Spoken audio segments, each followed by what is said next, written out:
Menghadapi masa mudik Lebaran tahun 2022, PT KAI Diveri 3 sudah membuka penjualan tiket kereta api untuk angkutan Lebaran.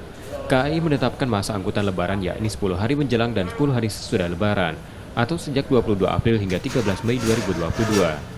Selama periode tersebut, KAI menjalankan kereta api Bukit Serelo relasi Kertapati Lubuk Linggau dan kereta api Raja Basa relasi Kertapati Tanjung Karang.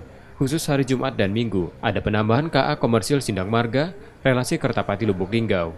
Selama masa angkutan Lebaran, KAI menyediakan rata-rata 1.500 tempat duduk pada hari kerja, serta lebih dari 2.300 tempat duduk pada akhir pekan. Hingga kini lebih dari 60% tiket mudik sudah terjual. Itu kita siapkan dengan kekuatan armada kita, dua kereta ekonomi, kemudian satu kereta itu bisnis dan bisnis dan eksekutifnya. Jadi kapasitas kita nanti bisa kita angkut sekitar 3.200-an penumpang setiap harinya.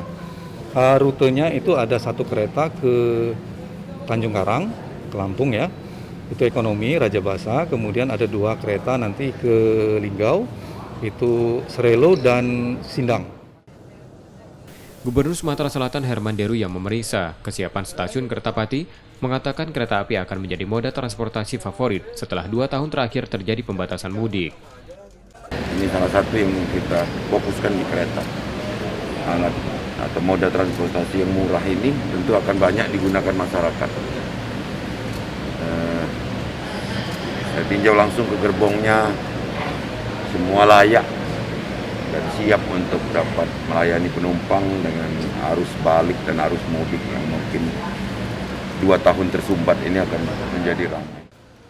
Surat edaran terbaru Kementerian Perhubungan, calon penumpang yang sudah divaksin booster tidak perlu melakukan tes sebagai syarat perjalanan.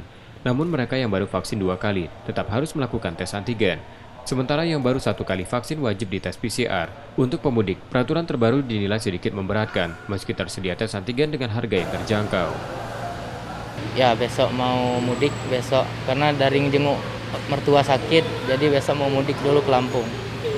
Ya kalau dengan aturan sekarang sih seperti antigen ini kan ya agak merepotkan juga.